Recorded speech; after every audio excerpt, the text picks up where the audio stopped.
Maine's, I mean, this is showing per capita emissions, but their total emissions were much higher than they are now. They achieved a significant decline. Part of that is because they had more low-hanging fruit. If you look at the 2005 composition of Maine's electricity portfolio, it was much more fossil dependent than it is now. So they've been able to achieve a lot of those reductions by reducing emissions in their electricity sector. Vermont, on the other hand, while our electricity sector has changed over time, was never that fossil dependent to begin with. So there wasn't as much opportunity to clean up that sector or get the same level of reductions from doing so as some of the states with greater electric sectors. Other factors are changes in the residential, commercial, and fuel use. But that baseline really matters in what opportunity you were starting with and where you focus.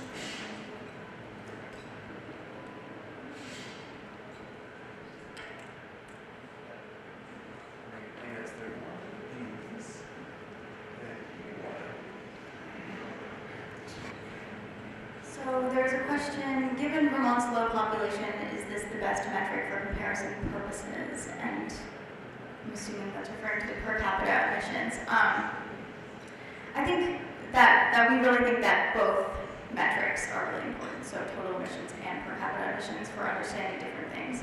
I think that one of the important points of using a per capita emissions analysis is to be able to adjust for Vermont's really low population, to say that, this is what Vermont essentially that we're emitting on, like, per person. And we can also see in the other metrics that we go into in this report that per person, in the thermal and transportation side particularly, there are reasons for this. So we have higher vehicle miles traveled on average each year. We have a much lower population density than a lot of these other states that we're comparing to, so there is a reason for those transportation emissions to be higher per person in Vermont. And same with the thermal side, we do rely more on like delivered fuels that generally have a higher carbon intensity than fuels like fossil gas, which is more common in some of these other states that we're comparing to. And we have a very low percentage of households that rely on electricity for heating and for transportation. So I don't know if you have anything you want to add to that, Jared. Yeah, no, I think that's a great answer. And it connects to this other question here in terms of the per capita reductions in other states. I want to be careful here because the analysis was how do we compare to what other states are reporting, and we made sure to compare like to like. The methodologies are broadly consistent across state emissions inventories, but there are some slight differences that need to be adjusted for. So for instance, some states will report an inventory that shows their electricity sector emissions based on the amount of electricity generation within their state borders. Most states report their emissions from electricity consumption, including imports. It's whatever you buy, not just, so if Vermont was just looking at what's generated here, our electricity sector emissions would be much lower than if we accounted and reported our consumption, which is what the official state inventory does and most other states in the region. So for those states that were reporting generation-based emissions, everywhere we could, we were looking at consumption emissions, so we were doing an apples-to-apples comparison. But we really didn't look in depth about trying to answer why this has happened and what some of the differences in policies are. The data is pretty clear. Some obvious hypotheses stand out when you look at them. I mean, every state in the region has a renewable portfolio standard, but some of them are much weaker than others. And you can see the effect of that. The New Hampshire graph that Lena showed, that their electricity sector emissions per capita are so much higher than everywhere else in New England, and that is a clear result of policy. So there's more to say there, but to start.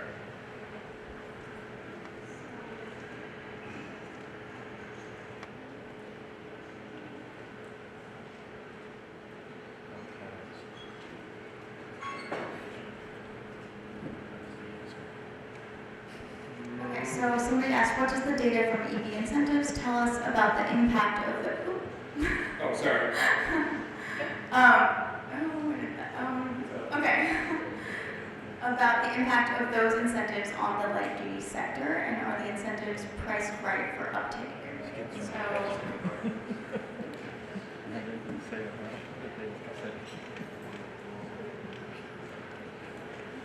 what graph? The incentives one, but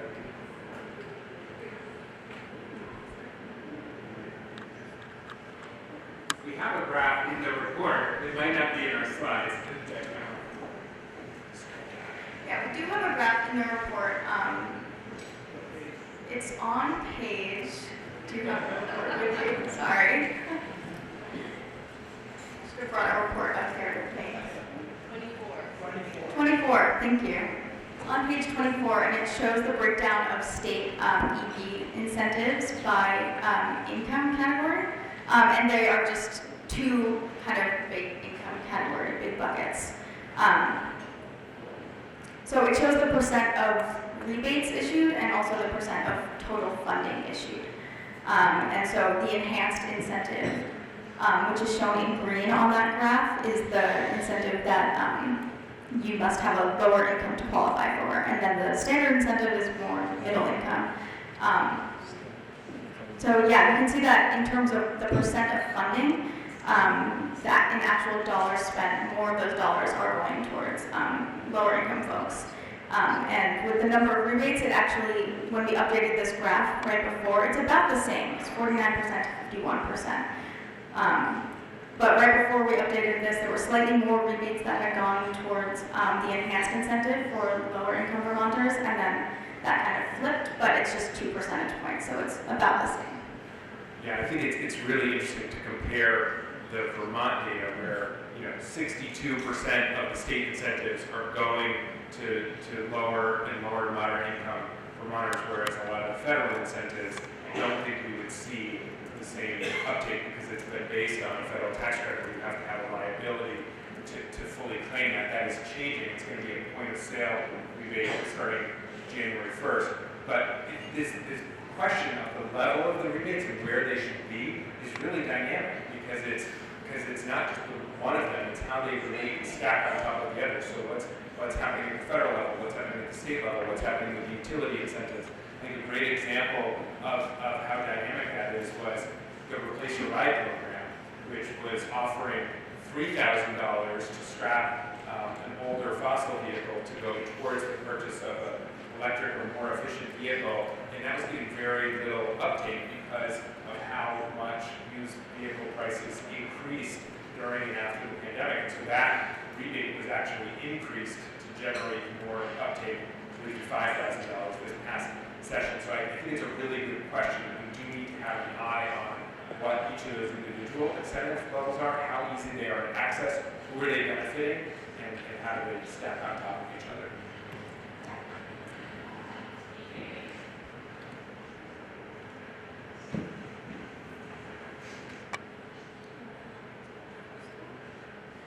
Yeah, so the first one, our agricultural sector emissions primarily come from enteric fermentation, which is the digestive processes of ruminant animals, mostly cows, and that produces a lot of methane. There's also emissions from manure, and I think that this question actually helps speak to the ways that different ways that emissions can be tracked. The way that Vermont and every other state and country does their emissions reporting for kind of an official level, either for states to the EPA or to countries to the IPCC, is what's known as an in-boundary inventory, the emissions that are coming from within your state. There's another approach to looking at emissions, which is complementary. They're really not either or.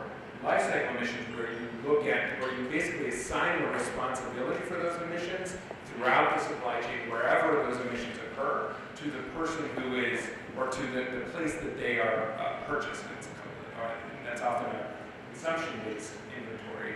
And I think it's a fair point that a lot of the agricultural emissions that happen in Vermont are related to dairy products that are sold outside of Vermont. But the reason that we don't, the reason that you can't just quickly go back and forth between these things is because it's really important to avoid double counting. And so there are some ways, it's really about the relative amount of in-state production and in-state consumption versus out-of-state production and out-of-state consumption. There are some ways that this methodology kind of benefits Vermont, and some ways that it challenges Vermont. But I think it is a fair point that it's important to recognize what the inventory is saying, and that there are other methods of looking at the same question. But yeah, we're a major exporter of agricultural products, especially from our dairy industry, and that's where this high per capita and aggregate agricultural emissions come from.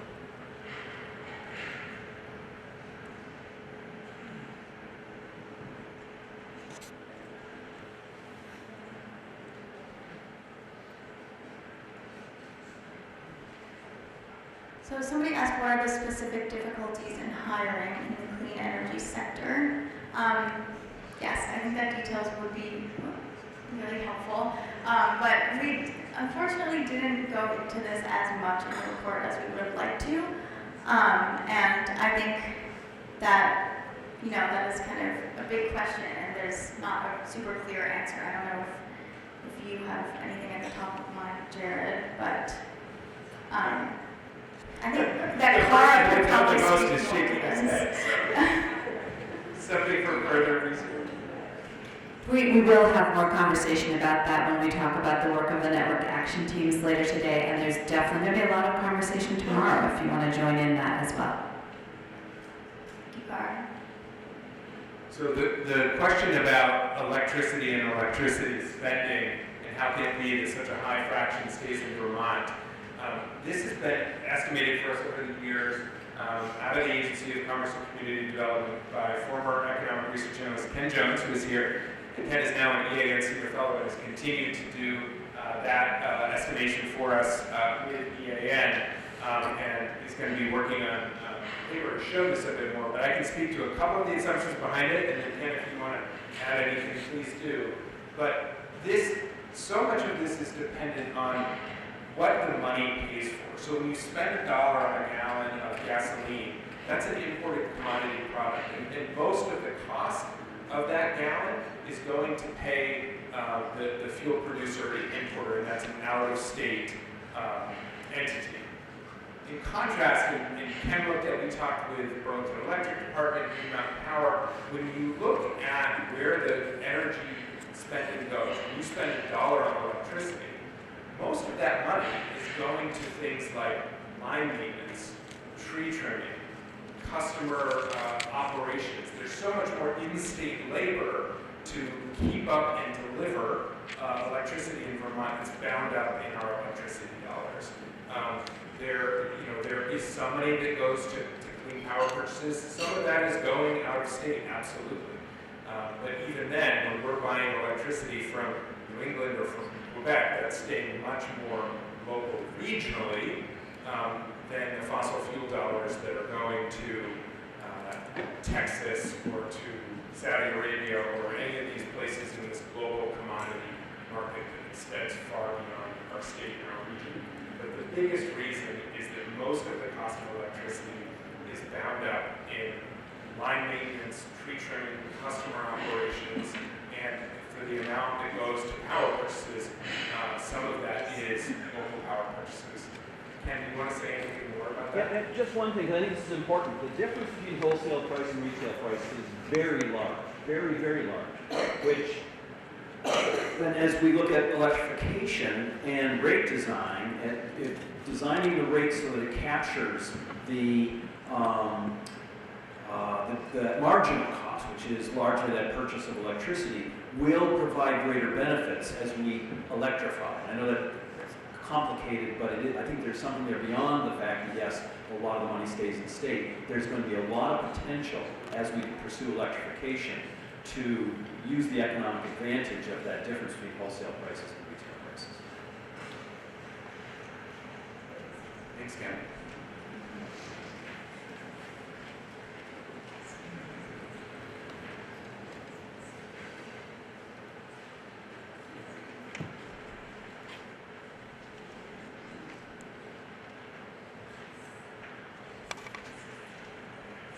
So given Vermont's push to wood heating, why do you see emissions reduction for wood over time in the thermal sector?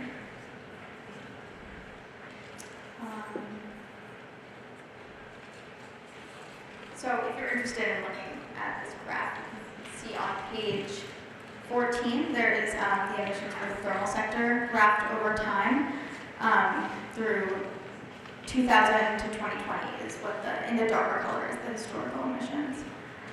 And I do want to note here that CO2 from wood in the thermal sector is not included in this graph. So it is just the methane and the nitrous oxide from wood burning that is included here. I am not sure that I have a good answer to this question. I don't know, Jared, if you have a thought on that. I might need to, I don't know who asked this, but we might need to get back to you. I'm not seeing much Yeah. reduction over time, actually. It looks like it's been fairly flat. Is the question related to a different graph or the one that Lena is referring to on page 14? Over. So that was my question. No, it's on page 14. It seems to trickle down to 0 by 2050. Right, so that is what is required. So after, in the lighter color here, you can see kind of our emissions targets for the thermal sector. That is, what we're projecting is where it's going to go based off of those emissions targets. So the actual historical data is graphed in the darker color through 2020. And I should say just a slight nuance there. It's not where we're projecting it will go, but if we meet the legal requirements, that's applying that proportional requirement across all of the emissions from the sector. That's what it would look like if we do meet that, or what it could look like kind of proportionally applied across the sector. It's not necessarily a prediction of what will happen. Thank you.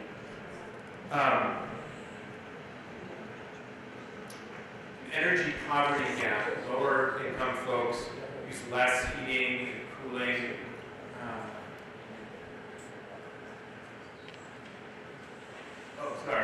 To save money resulting, yes.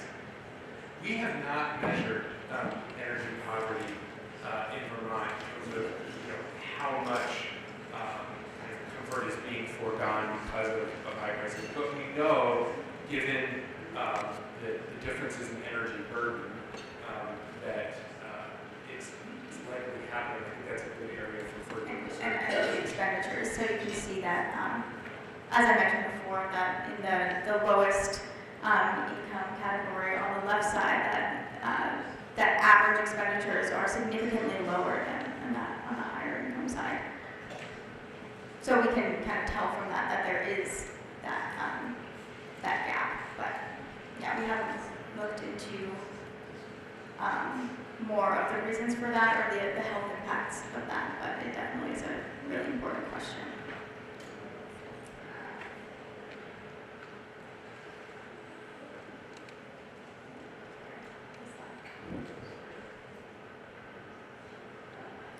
Yeah, so this top question, the top two are really very similar, and it looks ahead to, as we use more electricity, what is the effect both on prices and in terms of our infrastructure to support and deliver that. I think we have a slide of these.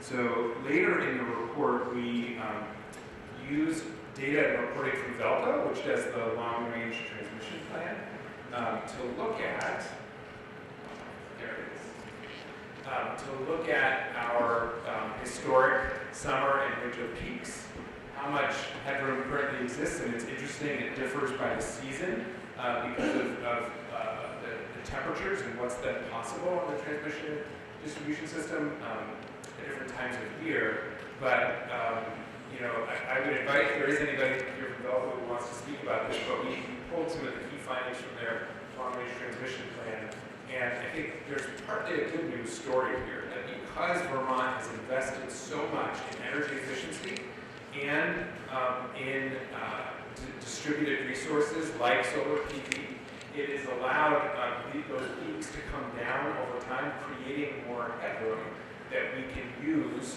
to more efficiently use and smooth out electricity use as we electrify vehicles and heat pumps, for instance.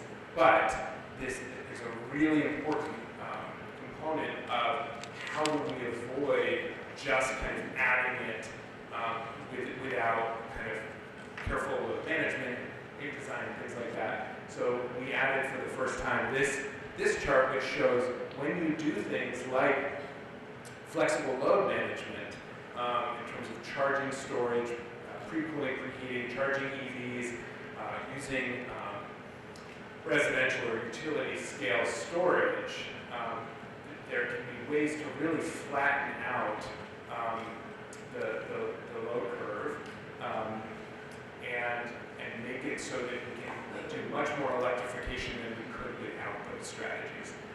But it is a really important question.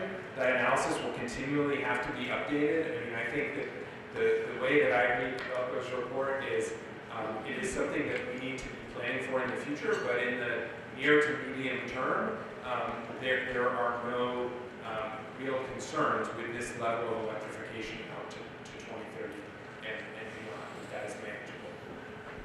And that is on page 31 and 32 of the report. And I would invite anybody from who wants to comment that that's useful.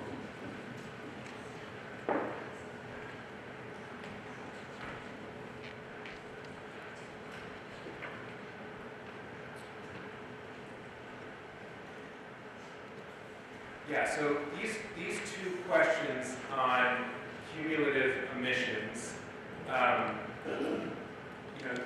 I think that you probably want to talk about the data source that these came from. I'm assuming they were all in-boundary emissions estimates, because that's the standard way that they are done. So not consumption-based. Yeah, so that would mean that the emissions of a country in the data source that I was looking at was just based off of the activities within that state or within that country, and not based off of the consumption of products.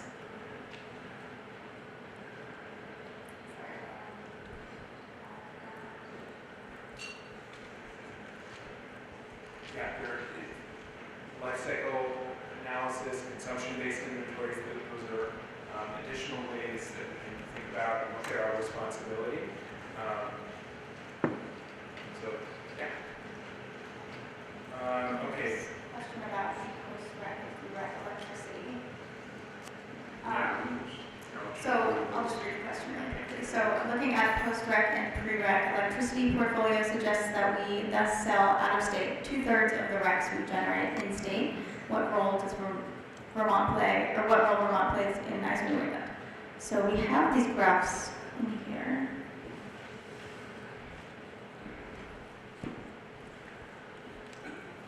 Sorry, it's a little hard to see on the screen. It's 28 and 29 in the report.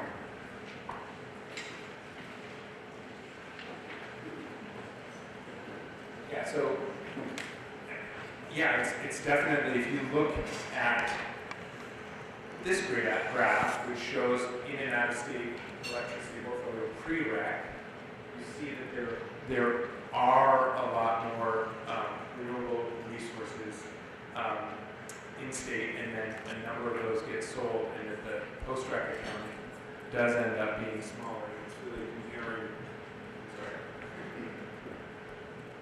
comparing this wedge of this donut chart, bagel chart, whatever breakfast round thing you prefer, to this slice here.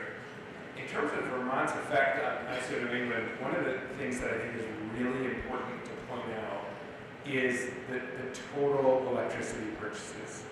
And in Vermont, it's about 5,800 gigawatt hours. In ISO New England as a whole, it's over 100,000 gigawatt hours. So, you know, we are about 5% of the total electricity sales and consumption in the region. So again, I think this goes back to what we were talking about in terms of doing our part, meeting our responsibility to make our electricity portfolio as clean as possible. There's a clear recommendation in the Climate Action Plan for 100% renewable energy standard. But it's an important point that even when and if we do that, the rest of the region and what ISOs mix, you know, our influence can only go so far because our purchases are such a small portion of the total. And I think one other important thing to note on the difference between these two graphs is that on the post-rec side, this isn't necessarily showing the like the exports of electricity or sales of physical electricity out of state. It's representing the credits themselves, so the attributes, which is complicated and correct me if I'm wrong, Lee and Lee really helped Steve, us with this, so if you have any additional thoughts you want to share, please. So I think that is just to say that it's not necessarily that that the physical electricity is being delivered out of state. It could just be the attributes associated with that electricity.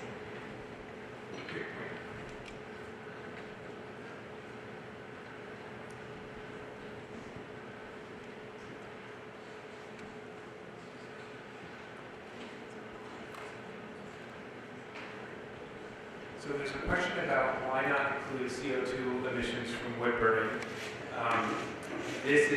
So the emissions that we report in the yield products report are done according to state law and the inventory that's produced. And the state of Vermont follows the Intergovernmental Panel on Climate Change recommendations, which is the appropriate place to account for biogenic emissions or CO2 emissions from wood is in the land use and land use change and forestry sector. So, you know, when we look at these sector by sector comparisons, when wood shows up in the residential, commercial, and industrial fuel use sector, you do see the methane and the nitrous oxide emissions from that. But really, the net effect of the greenhouse gas emissions or the carbon dioxide emissions from wood depends on what happens to that land after it. So is there a direct or an indirect land use change?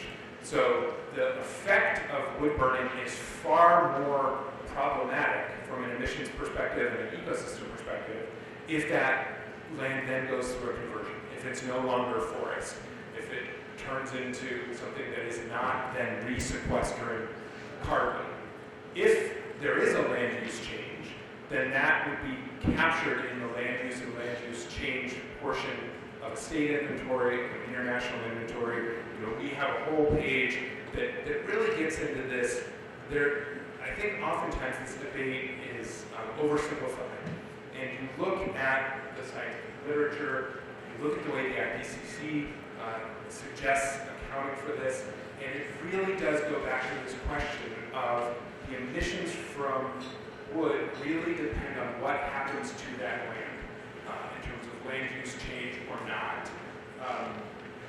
The other thing that I think is important is this distinction between biogenic emissions from a source that is part of the biogenic carbon cycle and then can be resequestered over time if that forest stays as forest, versus geologic or fossil emissions that were formed over millions of years and once they are combusted cannot be brought back down or resequestered in any natural time frame.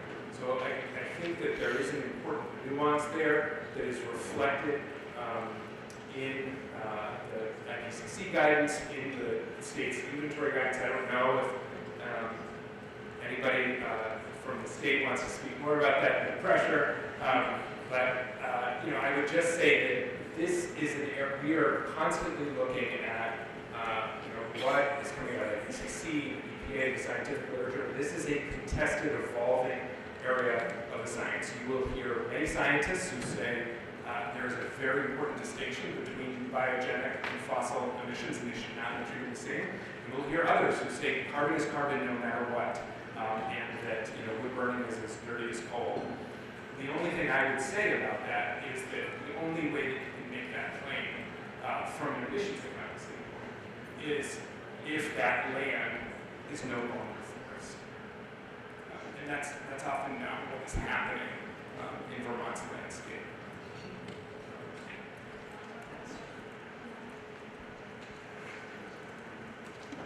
So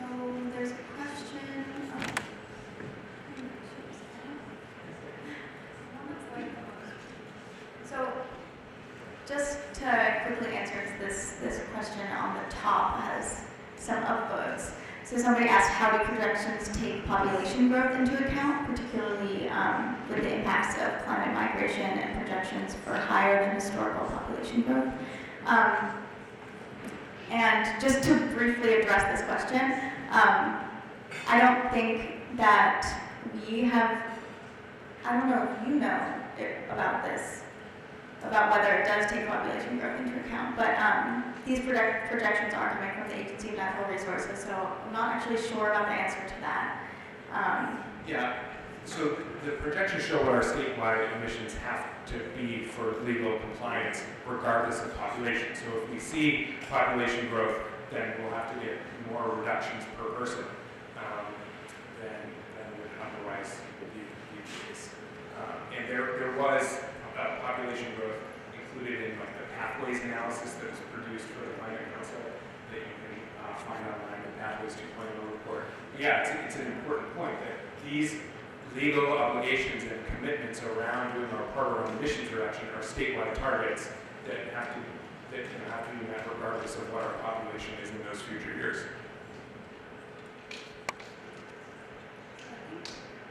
I think we might be out of time here.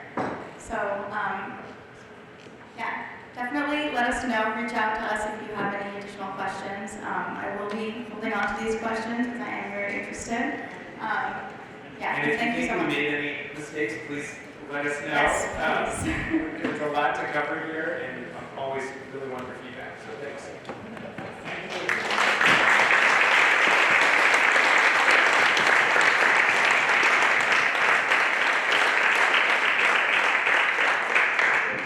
Okay, you have a break. It's beautiful. You are allowed outside, but you have to be back by 10:50 because you are not going to want to miss the next panel.